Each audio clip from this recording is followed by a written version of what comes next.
Hello friends, ये जो है cos of A plus B equal to cos of A cos B minus sine A sine B. तो हमने cos of A minus B देखा था, अब ए प्लस बी देख लेते हैं। बेसिक है, वेक्टर फॉर्म में हम इसको कैसे प्रूव करते हैं ये देखते हैं। ठीक है, तो सिंपली अगर आप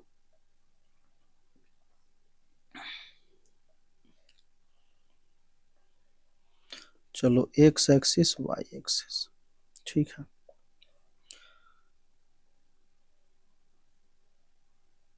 हम एक वेक्टर ले लेते हैं जो एक्स एक्सिस के साथ एंगल ए बनाता है। ठीक है, इसको हम पी बोल देते हैं।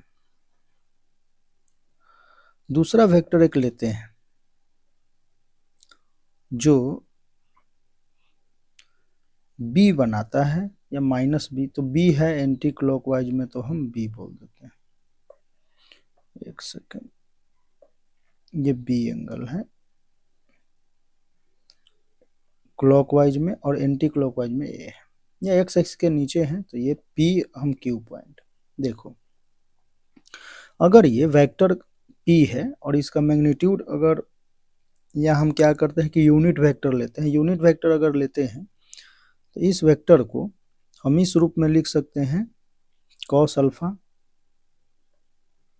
चलो तो यहाँ से देख लेते हैं, तो ओपी वेक्टर जो यूनिट वेक्टर है उसको हम क्या लिख सकते हैं, तो उसको सिंपली हम लिख सकते हैं cos A I cap plus sine A J cap,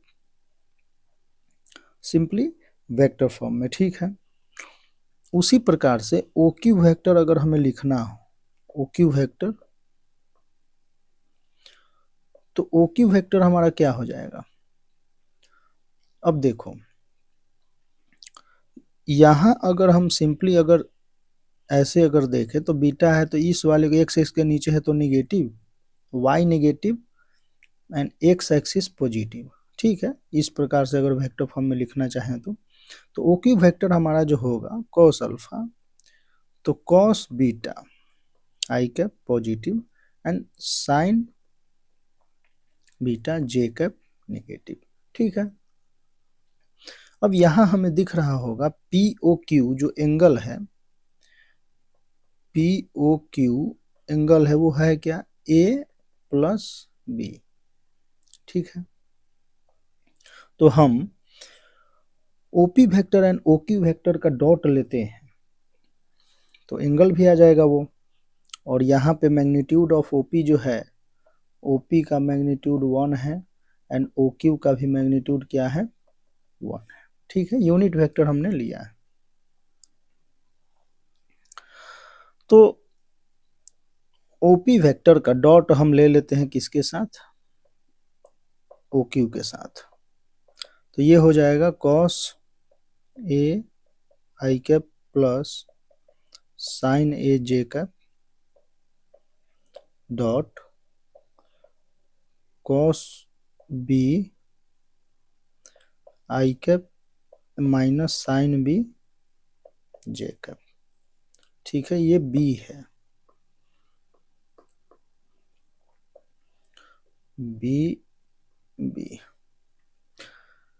तो यहां से अब देखो, O dot OP dot O Q है, तो इसको हम magnitude of OP magnitude of O Q into cos theta, angle between OP and O Q, तो एंगल बिटवीन इसके बीच में एंगल क्या है, वो है ए प्लस बी, तो हम मैग्नीट्यूड इसका 1 इसका भी 1 और ये हो जाएगा cos of A plus B. इनको हम मल्टीप्लाई करते हैं तो आई, तो कॉस ए कॉस बी, फिर कॉस का साइन बी के साथ आई डॉट जे 0, फिर sine A J cap I cap 0, तो sine A and sine B. तो यहां से हम लिख सकते हैं cos of A plus B equal to cos A cos B minus का sine of A sine B. ठीक, तो ये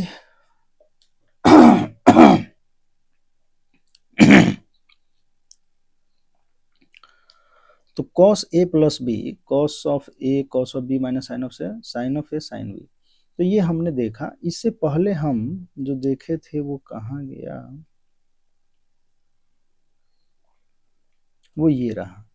तो यहाँ हमने बोला भी था कि cos of A plus B आपको खुद से निकालना है, बताया भी था हमने।